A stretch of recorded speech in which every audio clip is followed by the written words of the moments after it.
மதிமுகம் நேயர்களுக்கு வணக்கம். இது நேர்முகம். இன்னும் நம்மளுடைய இணைஞ்சிருக்கிறவங்க வன்னியர் கூட்டமைப்பின் நிறுவனர் திரு CN ராமமூர்த்தி. அன்புமணி மேலே இன்றையிலிருந்து நீக்கப்படுகிறார், நீக்கிடுவாங்க. அதில் எந்த மாற்று கருத்துக்கும் இடமில்லை. ராமதாஸ் ஒன்றுமே கிடையாது. ராமதாஸ் போய் சுசீலா காலில் தான் காலை பிடிச்சிக்கின்னு கெஞ்சிரா மாதிரி. சுசீலா முதல்ல சொத்தில் பங்கு கேட்டாங்க. நான் ஒய்ஃபு தானே, ரெண்டாவது மனைவி தானே, எனக்கு வந்து சமமாக பங்கிட்டு கொடு, மொத்தத்தில் வந்து இங்கே சரஸ்வதி கொடுக்குற மாதிரி எனக்கு கொடுங்கன்னு கேட்குறாங்க. ராமதாஸ் இருக்கிற அந்த காலத்து கிளினிக் வந்து காம களியாட்ட கூடாரமா இல்லை காம களியாட்ட கழகமான்னு தெரியல. சரஸ்வதியை இது பண்ணுறாரு, நேசித்துட்டு தப்பு பண்ணிடுறாரு. தப்பு பண்ணி அவங்க பிரெக்னன்ட் ஆனவொன்னு விட்டுட்டு ஓடிடுறாரு. முதல்ல நாடக காதல் பண்ணவும் ராமதாஸு, கள்ள காதல் பண்ணதும் ராமதாஸு. அடித்து ஈர்த்துன்னு வந்து வச்சுருந்தது இல்லாமல் அந்த அம்மா குழந்தை பிறக்கூட ஃபேமிலி பிளானிங் ஆப்ரேஷன்லாம் பண்ணிட்டார். ராமதாஸுக்கு அடுத்தபடியாக பொறுமையாக இருந்தால் ராமதாஸுக்கு அடுத்து அன்புமணி தானே வரும், ஏன் பொறுக்க மாட்டேறேன். இந்த சௌமியா அந்த இவங்க இருக்கிறாங்கல்ல சரஸ்வதியை, உங்கள் வீட்டுக்காரனை ஒழுங்காக இருக்கு பல்லார் விடல. முதல்ல பாசமுள்ள மகன் கட்சி, பணத்துக்கான மகனுக்கான கட்சி, இப்போ வந்து பாசமுள்ள மகள் கட்சி ஆயிடுது. ராமதாஸ்கிட்ட நேராக பேசுகிறவங்க சுசீலா தான், அன்புமணி பேசுறது கிடையாது.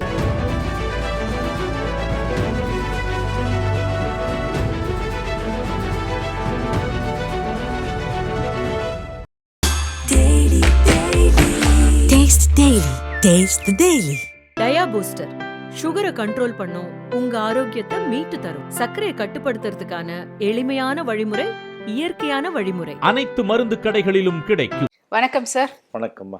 அதாவது ஒரு சில விஷயங்கள் நிறைய பேர் திட்டிகிட்டு இருந்தவங்கெல்லாம் வந்து இப்போ உங்ககிட்ட இல்லைப்பா இவர் உண்மையை தான்ப்பா சொல்லியிருக்கிறாரு, நம்ம தான் தப்பாக நினச்சிட்டோம்னு சொல்லி இப்போ மன்னிப்புலாம் கூட கேட்குறாங்க. நமக்கு அதெல்லாம் தேவையில்லை, அவங்களே தனியாக போட்டு மன்னிச்சுக்கங்க, நாங்கள் தப்பாக நினச்சிட்டோம், ஒரு கோபத்தில் பேசுகிறீங்க, அந்த மாதிரி நிறைய உண்மைகளை வந்து சொல்லியிருக்கிறீங்க. இன்னும் உங்ககிட்ட எக்கச்சக்கமான உண்மைகள், படங்கள் எல்லாமே வந்து மூட்டை கட்டி வச்சிருக்கிறதா கேள்விப்பட்டோம்.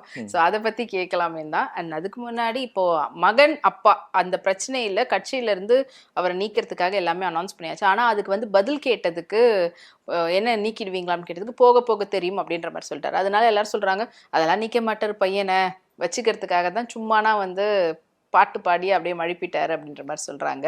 உண்மையிலே அப்படிதான் நிலவரமா, இல்லைன்னா அவரை கட்சியை விட்டு தூக்கிறதுக்கான வாய்ப்புகள் இருக்குதா?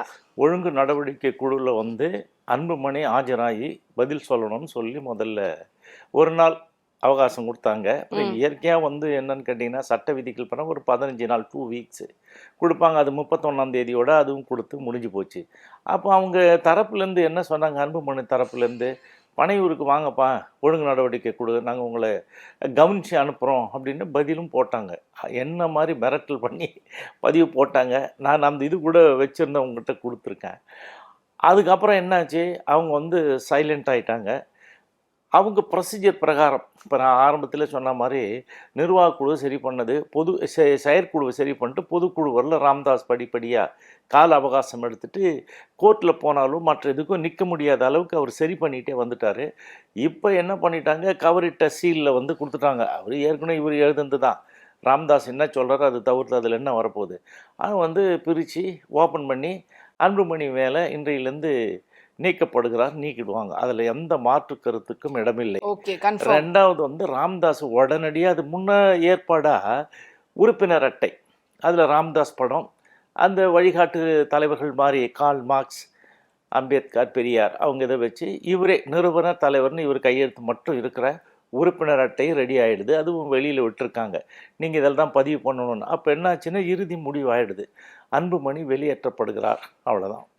அன்புமணி வந்து டாடா காமிச்சு இப்போ அவர் ரோட் ஷோ இந்த மாதிரி பயணம் பண்றேன் அப்படின்ற மாதிரிலாம் போயிருக்கிறாரு. இது வந்து பஜனை கோஷ்டிங்க. நான் ஏற்கனவே சொல்லியிருக்கேன், பஜனை கோஷ்டின்னா அது திண்டிவனத்துக்கிட்ட இருக்கிற அவங்கெல்லாம் இத்து போன தலைவரெல்லாம் ஒன்றா வச்சுக்கின்னு இவரை பேர் வச்சு அதெல்லாம் பண்ணணும் அப்படின்னு சொல்லிட்டு.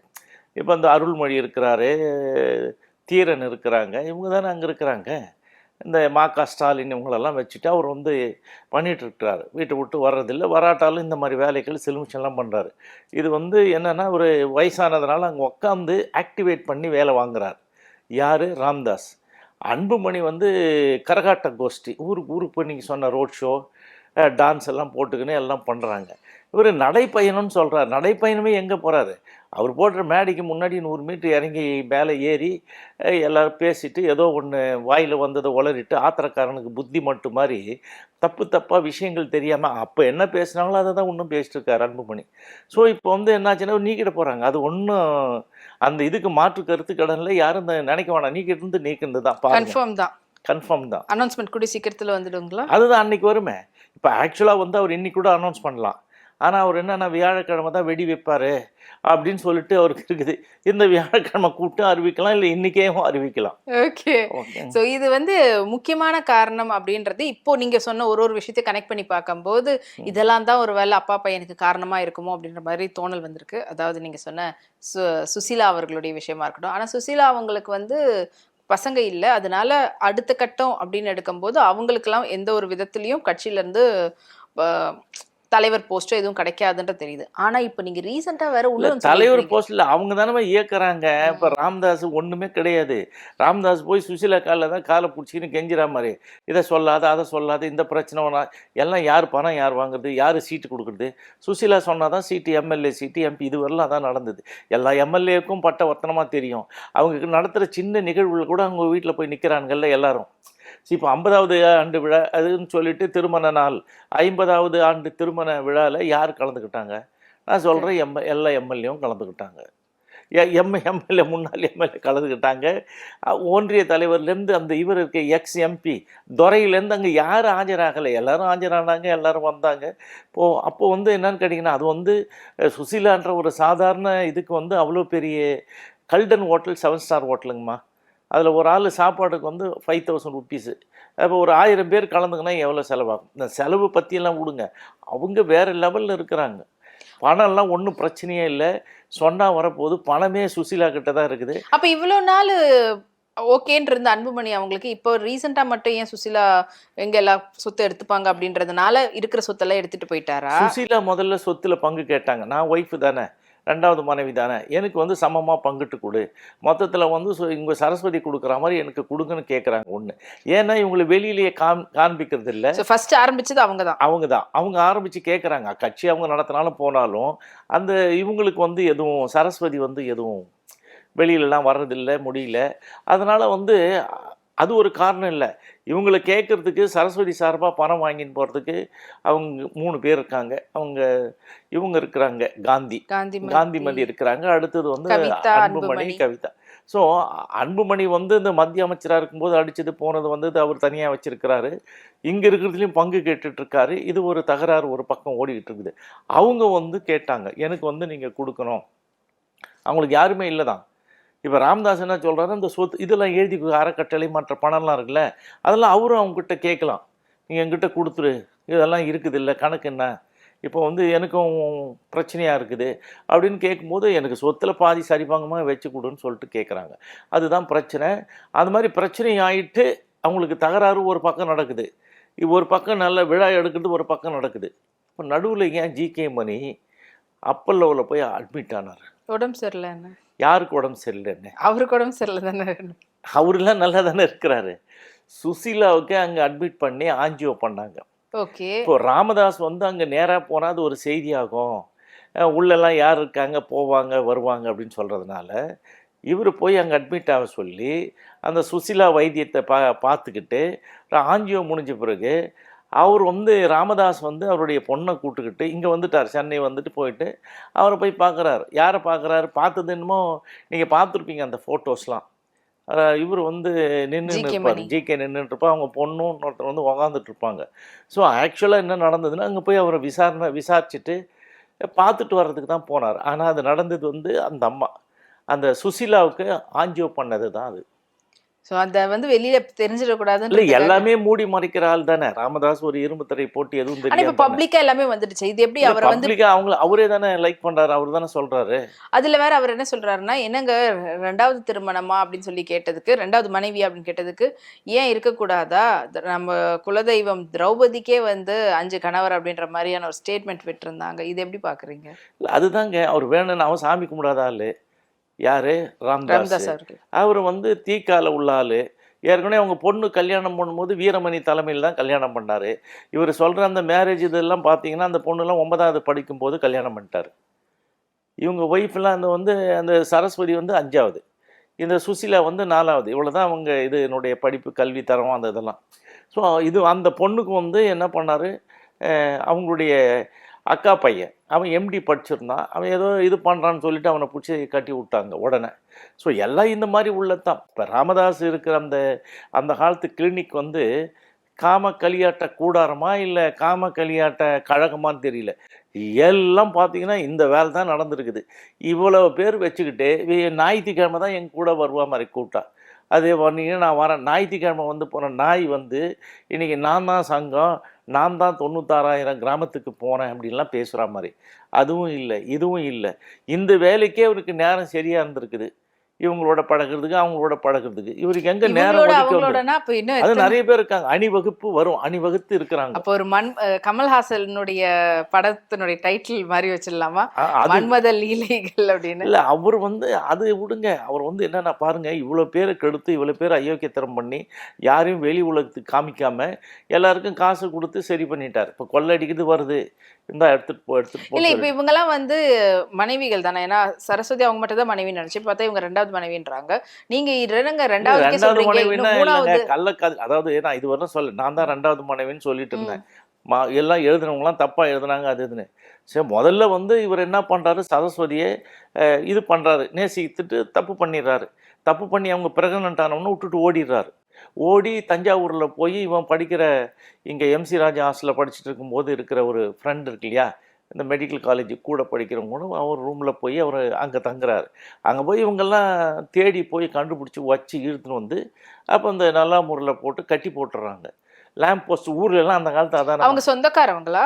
சொந்தக்காரங்க கிடையாது, இவர் வேற அவர் வேற. சரி கட்டி போட்டு அப்புறம் வந்து உதைக்கிறாங்க. ஒரு 15 நாள் வச்சிருந்து கல்யாணம் பண்ணி கொடுத்துறாங்க. சரி, இது மாதிரி எப்படி அப்புறமா அவங்க மேலே இவங்களுக்கு பழக்கம் வந்தது? யாருக்கு? சரஸ்வதி அவங்களும். அவங்க ஊரு கீழ்சிவரியில ராமதாஸ் ஊரு பக்கத்து தான், கொஞ்சம் 2 கிலோமீட்டர் தான் இருக்கும். அங்க எனக்கு இப்ப உண்மையான சந்தேகம் வந்து ராமதாஸ் உண்மையாலே வன்னியர் தானா? இல்லைங்க, அதான் ஏற்கனவே நான் சொல்லிட்டேன். அவர் படிச்சது பறையர் சர்டிஃபிகேட், இன்னைக்கு வன்னியர்னு சொல்லிட்டு ஊன்னு உருட்டி விடுறாரு எல்லாரையும்.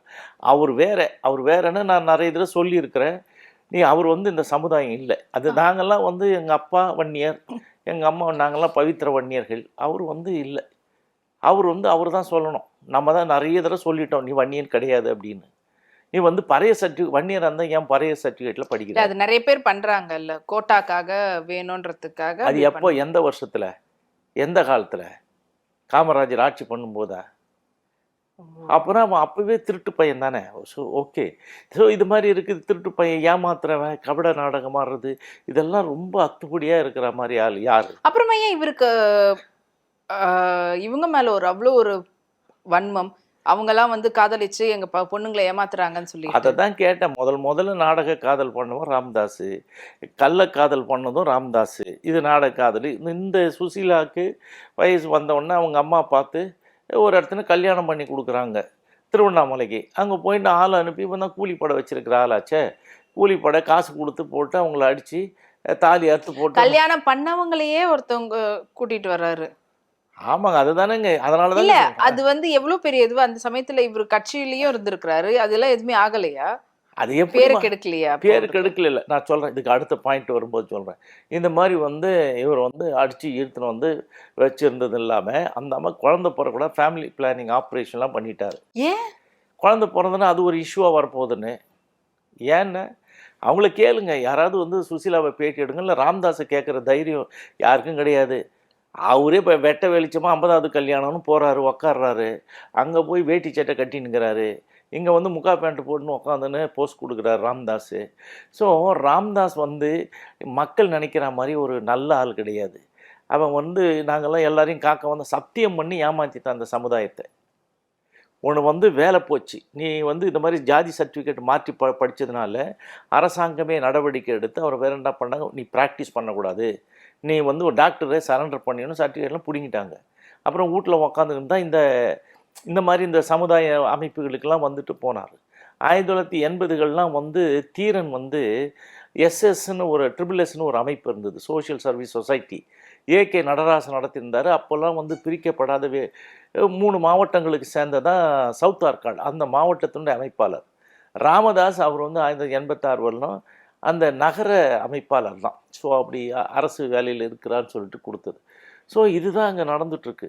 இது வந்து உண்மை. இதெல்லாம் வரும்பொழுது இந்த காடுவெட்டி குரு, உங்களை பற்றி தெரியும், காடுவெட்டி குரு பற்றி இவர் சொன்னார்னா அதை அப்படியே செய்வார். இந்த வாழப்பாடி இவருக்கும் சண்டை வரும்போது என்ன நடந்தது, வாழப்பாடி தலையை வெட்டி எடுத்துன்னு வா அப்படின்னு சொல்லிட்டு காடு பேசினார். 2021 அது நியூ இயர் இதில் வந்து சொல்லி வெட்டி எடுத்துகிட்டு வரணும், எடுத்துகிட்டு வந்தீங்க அந்த மாதிரி, அதெல்லாம் ஒரு தப்பான இது. சரி, அதை செஞ்சார். அதுக்கு அடுத்தது இந்த மாநாடுகளில் வரும்பொழுது கருணாநிதி அவர்களை, கலைஞர் அவர்களை அவங்க குடும்பங்களை பற்றி கேவலமாக விமர்சனம் பண்ணார். இது 1 2 3 இது மாதிரிலாம் சொல்லி இப்படி பண்ணாங்க வந்தாங்க அப்படின்னு. உடனே கலைஞர் வந்து அப்போ முதல்வராக இருந்தார். அவர் என்ன பண்ணார், ஜாஃபர் ஷேட்டுக்கிட்ட கொடுத்து ராம்தாஸனுடைய இதெல்லாம் எடுங்கன்னார். இதெல்லாம் அப்போவே எடுக்கப்பட்டது. எப்போ 89ல் ஆமாம், எடுக்கப்பட்டு 89 90களில் எடுக்கப்பட்டு அவர் முடிகிறவரெல்லாம் எடுக்கப்பட்டு அது யாருக்கு அனுப்புகிறாங்க, 2006 இவருக்கு ஜிகே மணியை கூப்பிட்டு, இந்த ராம்தாஸ் வண்டவாளம் இது, நீ போய் அவங்ககிட்ட சொல்லு, அப்புறம் இது திரும்ப பேசுனா இதுக்கப்புறம் நடக்குதே வேறு, எல்லாம் வெட்ட வெளிச்சத்துக்கு வந்துடும் அப்படின்னு சொன்ன பிறகு தான் ராம்தாஸ் வந்து அதோட எதுவும் பேசுறதில்லை, அந்த காடுவெட்டி குருவும் பேச விடுறதில்லை. ஸோ இதெல்லாம் இன்னும் அந்த ரெக்கார்ட்லாம் இருக்குதே, ஜாஃபர் ஷேட் எடுத்ததெல்லாம் இருக்குது. ஸோ ஆமாம், இன்டெலிஜென்ஸ் ஏடிஜிபி. இப்போ நம்ம ஒரு விஷயத்தை தைரியமா பேசுறோம்னா அந்த விஷயம் நம்ம பண்ணாததா இருக்கும், இல்லைன்னா நம்ம மேல அந்த குற்றச்சாட்டு இல்லாம இருக்கும்போது தான் நம்மளுக்குள்ள ஒரு தைரியம் வரும், நான் பண்ணல அதனால இன்னொருத்தவங்களை வந்து எதிர்த்து கேட்கிறேன் அப்படின்றது. எப்படி தானே அப்படி இருந்துகிட்டு இன்னொருத்தரை வந்து அப்படி இருக்கிறாரு தெரியலையே. அதாவது என்ன பண்ணிட்டாங்க, அப்படியே ரொம்ப இவங்கெல்லாம் வந்து ரவுடி பசங்களை வச்சிருக்காங்க பாருமா. ஒரு கட்சி திமுக இருக்குது, திமுகவில் வந்து அவங்க கட்சி தலைவர்களை விமர்சனம் ஏதாவது திட்டினா என்ன பண்ணுவாங்க, ஏதோ 2 நாள் ஆர்ப்பாட்டம் பண்ணுவான், விமர்சனம் பண்ணுவான், அதோட முடிஞ்சு போச்சு. அதே மாதிரி அதிமுக பண்ணால் அதெல்லாம் பண்ணுவாங்க. ஆனால் ராமதாஸை மட்டும் பண்ணிட்டா, ஏதோ குலதெய்வத்தை பண்ணிட்டான், காசு கொடுத்து ஊடு பூந்து உதைப்பான். இது மாதிரி உதவாங்கன்னு எவ்வளோ பேர் இருக்கிறான். சரி, ராமதாஸால் பாதிக்கப்பட்டது லிஸ்ட்டு அதிகமாகுது இல்லை, ஒவ்வொருத்தரும் அடிக்கிறாங்கல்ல. இப்போ வாழப்பாடியாரை அடிச்சிங்க, 10 பேரை கூண்டாஸில் போட்டிங்க, ஒரே நாள் அடிச்சது. அடுத்தது வன்னி அடிகளார், அவங்களாம் ஒரு தலைவராக இருந்தவர், அவர் காதறுத்து போட்டிங்க, தையல் போட்டு அப்புறம் காலம் மாறி போச்சு. ஏகே நடராஜனை மேலேருந்து தூக்கி போட்டு காலை உடைச்சிங்க. ஒன்றும் இல்லை, சிவி சண்முகம் அமைச்சராக இருந்தவர், அவரை பூந்து அடிச்சிங்க, அவர் காரு கீழே பூந்துக்கிட்டார். கூட இருந்த முருகானந்தம் அவன் சொந்தக்காரன் வெட்டி கொண்டுனீங்க. ஸோ இந்த மாதிரி பட்டியல், இதெல்லாம் இவங்க வந்து வெளியில் தெரிஞ்சவங்க, ஒரு பொறுப்பில் இருந்தவங்க, அமைச்சராக இருந்தவங்க, எம்எல்ஏவாக இருந்தவங்க, தெரியாதவங்க எத்தனை பேர். ஆமாம், இதில் மாதிரி தெரியாதவங்கெல்லாம் நிறைய பேர் இருக்காங்க. அதில் யார் இவருக்கெல்லாம் நான் உத கொடுக்கலையா, அந்த தீரன்லாம் வந்து எப்போ அவர் 1998 தமிழ் பாமகன்னு போனார். அதுக்கப்புறம் போயிட்டு எப்போ முடிஞ்சுது, அவர் 2020 தான் வந்து ராமதாஸுக்கு 80வது வருஷத்தில் நான் பழைய ஆள்லாம் சந்திக்கிறேன் வான்னு காரு கொடுத்து கூட்டின்னு வந்து இது பண்ணார். அப்போ தான் வந்தவங்க அவர் அருள்மொழியெல்லாம் ஜெகத் ரட்சன்கிட்ட ஒரு கணக்கு புள்ள மாதிரி ஏதோ வச்சுன்னு வேலை பார்த்துட்டு இருந்தார் வீரவன்னியர் பேரவையில். ஸோ இவங்கெல்லாம் இப்போ இங்கே வந்திருக்கிறாங்க. அதனால தான் சொன்னேன், இவங்கெல்லாம் நிலைய வித்வான், யாராலையும் நடக்க முடியாது, யாராலையும் பேச முடியாது. ராம்தாஸ் வச்சுக்கின்னு அப்படியே வந்து நான் சொன்னேன்னா அந்த மாதிரி அந்த காலத்தில் வந்து சொல்லுவாங்கள்ல, காலி பெருங்காய டப்பா வச்சுட்டு ஊட்டின்னு இருக்கிற மாதிரி. அதுலேருந்து முன்னணி தலைவர்கள் சொல்கிறத செய்கிறவங்க, சமுதாயத்துக்காக உள்ளபடியை நம்பி வந்தவங்கலாம் யாரும் அங்கே இல்லை. ஆனால் இப்போ இவங்களை சுசீலா அவங்களுக்கு வந்து ஆப்ரேஷன் பண்ணாங்கல்ல, அதுக்கு அவங்களே ஒத்துக்கிட்டாங்களா? அவங்க என்னங்க ஒத்துக்கிறது, அப்புறம் தான் இப்போ கம்பல் பண்ணி ஆப்ரேஷனு. அப்புறமா எதுக்கு அன்புமணி அவ்வளவு தூரம் பயப்படணும், அவங்களுக்கு பசங்க இல்ல, அப்புறமா சொத்து எப்படியும் இவங்க 3 பேருக்கு வரப்போகுதுன்னும் போது அதுக்குள்ள எதுக்கு போயிட்டு அவர்கிட்ட இருக்கிறது எல்லாத்தையும் பிச்சு எடுத்துட்டு போயிட்டாங்க. கட்சி இருக்குதுங்களா, கட்சி இருக்குது. ஆமா, கட்சி யார் இப்ப நடத்துறது? நான் கையெழுத்து போடல, ஒரு தலைவர். இவருக்கு வந்து தலைவருக்கு கையெழுத்து போடுறதுக்கு உரிமை கிடையாது. அவங்களுக்கு என்ன வயசு இருக்கு? யாருக்கு? சுசிலா அவங்களுக்கும் 66. அதுக்கு அடுத்தபடியா எப்படி இருந்தாலும் இவங்கள யாராவது, ராமதாஸுக்கு அடுத்தபடியா பொறுமையா இருந்தா ராமதாஸுக்கு அடுத்து அன்புமணிக்கு தானே வரும். ஏன் பொறுக்க மாட்டேன்? சௌமியாவெல்லாம் ஒன்று இது பண்ணுது, உருட்டி எடுக்குது, அதனால அடங்க மாட்டுற மாதிரி. நீ என்ன ஏற்கனவே போயிட்டு இந்த சௌமியா அந்த இவங்க இருக்கிறாங்கல்ல சரஸ்வதியை, உங்கள் வீட்டுக்காரனை ஒழுங்காக இருக்கு பல்லார் விடலை, அதுக்கப்புறம் தானே உழுந்து போய் மயக்கம் போட்டு சரஸ்வதி அவங்களே அப்புறம் தானே பைபாஸுக்கே தூக்கின்னு போகிறாங்க. அவன் ஆசை இதில் இருந்தது, ஜெயிலேருந்து வந்ததுனால இல்லை, அடிச்சதுனால தூக்கிட்டு வந்து போட்டு ராமதாஸுக்கு அறுத்துனாங்க, பைபாஸ் பண்ணாங்க. இல்ல இப்ப சரஸ்வதி அவங்களே அப்படி அடிக்கிறாங்கன்னா இப்ப சுசீலா அவங்கள சும்மா விட்டுருப்பாங்களா இல்லை, சௌமியா? சுசீலாவுக்கு தான் உயிருக்கு பாதுகாப்பு வேணும், இப்போ இதெல்லாம் கொடுத்து வச்சுருக்காங்களே. ராமதாஸுக்கே பாதுகாப்பு வேணும்னு சொல்லவும் தானே இப்போ வந்து 5 போலீஸ் போட்டுருந்தான், இப்போ 6 போலீஸ் கூடுதலாக போட்டாங்க உள்ளெல்லாம் விடாத அளவுக்கு. சரி, ராமதாஸ் தான் யூஸ்வலாக ஆள் வச்சு எல்லாரையும் அடிப்பான் தெரியும், அது தானே சொல்கிற மாதிரி இவனு ராமதாஸ் சொல்லலை. நான் நடத்தின இந்த கூட்டத்துக்கு, ஐடி விங் கூட்டத்துக்கு எல்லாரும் கூப்பிட்டுருந்தேன், எஸ்ஐஎஸ் கூப்பிட்டுருந்தேன், அதில் வந்து 6 ரவுடிகள் வராங்க, நீங்கள் அங்கே போவானான்னு பதிவு போட்டதை சொல்கிறல்ல, அது ஒரு குற்றச்சாட்டு 16ல். ஸோ அந்த மாதிரி வந்து என்ன பண்ணுவான்றது அவன் எங்கே சுற்றிக்கிட்டு கிடந்தான். அவன் தான் சொல்கிறான் இல்லையா, யாருடா உரிமை மிக்க போகிற, நீ எப்போ எழுந்திருப்ப, நீ எப்போ தூங்கின்னு கிடக்கிறவன் தானே. அன்புமணி பற்றி சொல்ல, ஒரு யோகியனுக்கு பிறந்த மகா யோக்கியன்றாரு, இவரே மகா யோக்கியன். இப்போ எல்லாத்தையும் அந்த மாதிரி தானே அவன் பையனே சொல்கிறாரு, என் பேரை யூஸ் பண்ணக்கூடாதுன்றார், இனிஷியல் ஒன்றா யூஸ் பண்ணி. இது என்ன கணக்கு இது? பையன் எப்படிம்மா பேர் யூஸ் பண்ணாமல் இருக்க முடியும்? ராமதாஸ்ன்னு போடக்கூடாதுன்றாரு, கட்சி கொடியை பயன்படுத்தக்கூடாதுன்றாரு. ரெண்டாவது வந்து அதை விட இந்த ஊர்வலம் நீ போனீங்கன்னா அதை தடுன்று டிஜிபிக்கு லெட்டர் கொடுக்குறாரு. அப்புறம் உள்துறை செயலாளருக்கு லெட்டர் கொடுக்குறாரு, அதை அனுப்ப சொல்லி செயல்படுத்த சொல்கிறாரு. வீட்டில் வந்து அந்த கருவி வச்சுட்டாங்கன்றாரு, வானத்துக்கும் பூமிக்கும் குதிக்கிறாரு, அன்புமணி தான் வச்சிருப்பான்றாரு. ஸோ அது வந்து இதுக்கு கொடுத்துருக்குறாங்க, சைபர் கிரைம் எல்லாம் போய் வந்தது, எல்லா இடத்துலையும் கம்ப்ளைண்ட் கொடுக்குறாரு. யாரை நோக்கி கொடுக்குறாரு? அன்புமணியை நோக்கி கொடுக்குறாரு. புரியுதுங்களா? அப்போ அன்புமணியை நோக்கி கொடுக்கறதுக்கு என்ன காரணம்? அது என்ன காரணம்? என்ன காரணம்னா, நான் முதல்ல என்ன சொன்னார், நான் வந்து இந்த தேர்தல் வரல நான் வந்து கட்சிக்கு நிறுவனராகவும் தலைவராக இருக்கேன், அதுக்கப்புறம் எடுத்துகிட்டு போட்டோன்ற மாதிரி சொன்னவர். அவன் பண்ண கூத்துக்கு வந்து என்ன பண்ணிட்டாரு, இறுதி மூச்சு உள்ளவரை நான் தான் தலைவர்ன்ட்டார். அதுக்கப்புறம் எப்படியா போட்டோம்ல, அதெல்லாம் நடக்காது, அதெல்லாம் சுசீலா கிட்ட தான் போகும். சுசீலா சொல்கிற ஆள் யாரோ அப்புறம் தான் அவன் தான் கட்சிக்கு தலைவராகுவாங்க. ஓ, இவங்க குடும்பமே அப்புறமா உள்ள போக முடியாது. ஆனா பொண்ணு இப்ப கூட்டிட்டு வந்துருக்காரு. அதுதான் முதல்ல பாசமுள்ள மகன் கட்சி, பணத்துக்கான மகனுக்கான கட்சி, இப்போ வந்து பாசமுள்ள மகள் கட்சி ஆயிடுது. இப்போ மகளை பிடிச்சி நாங்கள் எங்கே போகிறாரு, அவங்க தான் மாநாட்டெலாம் பேசுகிறாங்களே குந்தவைன்னு சொல்லிட்டு. இல்லை இப்போதான் சுசீலா அவங்க வந்து காந்திமதி அவங்க கிட்ட கொடுப்பாங்களா? அவங்க கொடுப்பாங்க, அவங்களாம் பேச்சுவார்த்தையில் தானே இருக்கிறாங்க, அவங்களுக்கு ஒன்றும் பிரச்சனை. பசங்களுக்கு எந்த ஒரு பிரச்சனையும் இல்லை, சுசீலா அவங்க கிட்டலாம் பேசுவாங்க அதெல்லாம். அதான் அவன் தான் சொல்ல, முகுந்தன் வந்து அது சின்ன ஆயான்னு சொல்லிட்டு அந்த சுசீலாவை பார்ப்பான். அதுக்கப்புறம் தாத்தா கிட்ட போவான், எங்கள் கூட்டும்போய் எதாவது சொன்னால் கேட்கறதுக்கு அவன் தான் இருக்கிறான் ஒரு ஆள். அதனால தான் அவன் நல்ல பையனா அந்த பையனுக்கு கொடுக்கணும்னு சொல்லிட்டு பண்ணுறாங்க. அதான் இளைஞரணியை வந்து அவங்களுக்கு ஃபர்ஸ்ட் கொடுக்கும்போது அவன் யாருமே ஒத்துக்கலையே. அன்புமணி நீ சொல்கிறல்ல கட்சி எனக்கு வேணுன்றதுனால தானே இந்த ஜிகே மண்ணுடைய பையனை க்ரஷ் பண்ணி போடுறீங்க. கொடுத்து ராமதாஸ் கொடுத்தது ஒன்றுமே இல்லை, குப்பை அப்படின்ற மாதிரி ஆச்சு இல்லை அந்த அவர் கையெழுத்து போட்ட கடிதம். அதுக்கடுத்து இவனுக்கு கொடுக்குறாங்க, அவரையும் அதே தானே, நீ யாராக இருந்தால் என்ன கிடையாது, நான் தான் எல்லாம் இருக்கணும், கட்சி உங்கள்கிட்ட இல்லை, நான் பேச்சுவார்த்தை நடத்தி எதுவாக இருந்தாலும் நீங்கள் ஒப்புதல், நீங்கள் ஒரு கையெழுத்து போடணும், நான் ஒரு கையெழுத்து போடணும், அப்படி தானே அவர் வந்து பேசிட்டு கேட்குற மாதிரி. இதெல்லாம் நடக்காத பட்சத்தில் தானே ராமதாஸ் வந்து அவர் வீட்டுக்கு உள்ளே வந்தால் என்ன பண்ணுறாரு, பயப்படுறாரு. அந்த சௌமியாவை பார்த்தா அவருக்கு பேர் வந்து பத்ரகாளி, அப்படியே கிடுகிடுன்னு ஆடுவார், பொண்ணுக்கே போயிடுவார், ஒரு லுங்கியும் ஒரு இதுவும் கட்டிக்கிட்டு. வீட்டில் யாருமே தடுக்க மாட்டாங்களா? மற்ற பசங்களாம் இருக்கிறாங்க. யார் இருக்கிறாங்க வீட்டில் இருந்து? ராமதாஸ் இருக்கிற வீட்டில் எங்கே இருக்குது? ஒரு இடம் இருக்குது, தைலாபுரம் தோட்டம். அந்த தைலாபுரம் தோட்டத்தில் அவர் இருக்கிறாரு. அவள் தான் யார் இருக்க, இந்த பக்கத்தில் இவர் இருக்கிறாரு, அவர் கூட 2 உதவியாளர், ராஜான்னு ஒரு பையன், அது வந்து நாய் மேய்க்கிறதுக்காக அங்கே இருக்கிறான், நாயெல்லாம் பார்த்துப்பான். இன்னொருத்தன் தண்டபாணி அவருக்கு சோறு கொடுக்குது, அது பண்ணுறதுக்கு, இன்னொரு சமையலுக்கு மேல் பண்ணி கொடுக்குறதுக்கு. ஸோ அந்த இவங்களை பார்த்துக்கிறதுக்கு வந்து ரோஸ்னு ஒரு அம்மா இருக்கிறாங்க. அந்த ராமதாஸ் கடைசி தம்பியினுடைய பொண்ணு, அது அவங்க தான் வந்து அந்த இவங்களை பார்த்துப்பாங்க. யாரை? அந்த சரஸ்வதியை. ஸோ இவங்கெல்லாம் வந்தபோது அங்கே வேலை செய்யணும்னா வச்சு துரத்திட்டு தானே எல்லாத்தையும் எடுத்துகிட்டு போனான்.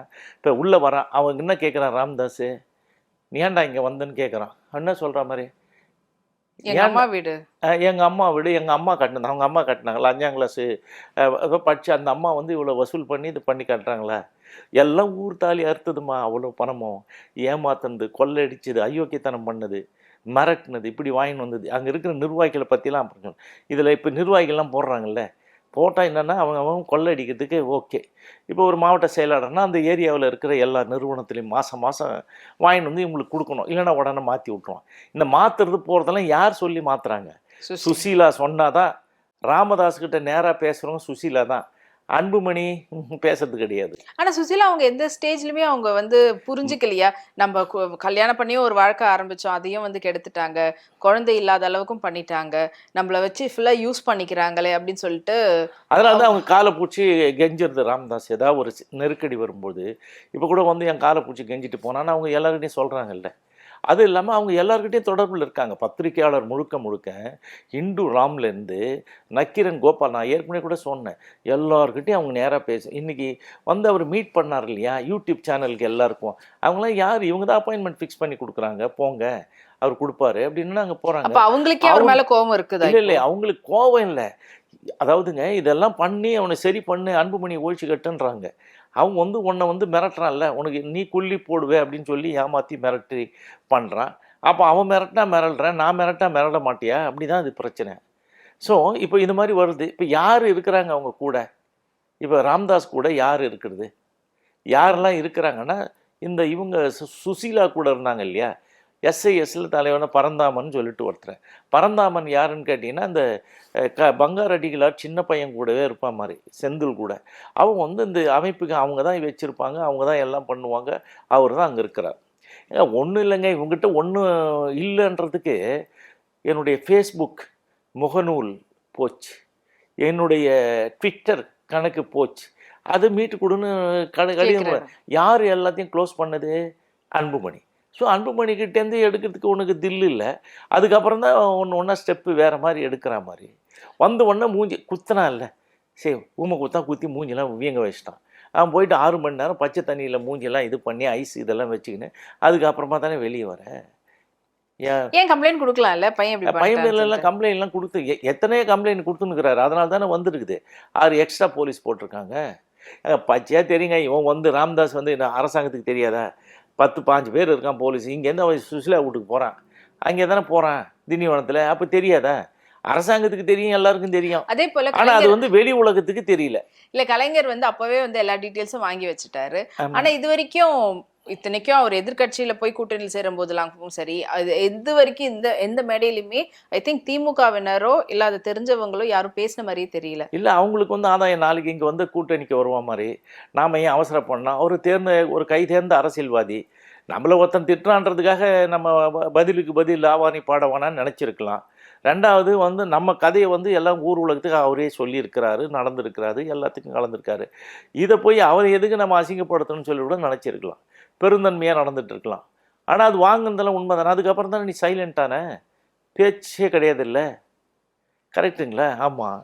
அப்போ அந்த மாதிரி வந்து அவர் அது எப்படின்னா தான் ஒரு அரசியல்வாதி அவரை எப்படி நசுக்கணுன்றதை நசுக்கி எடுத்துட்டார்ல, அப்புறம் முடிஞ்சு போச்சு. ராமதாஸ் அவர்கள் எப்படி எந்த அளவுக்கு வன்னியர்களை ஏமாத்தி இருக்கிறாங்கன்றதை பத்தி விவரிச்சு நிறைய விஷயம் சொல்லியிருக்கிறாங்க. இதே போல அடுத்து வேறொரு சிறப்பு விருந்தினரோட உங்களை நேர்முகம் நிகழ்ச்சியில் சந்திக்கிறேன். நன்றி, வணக்கம்.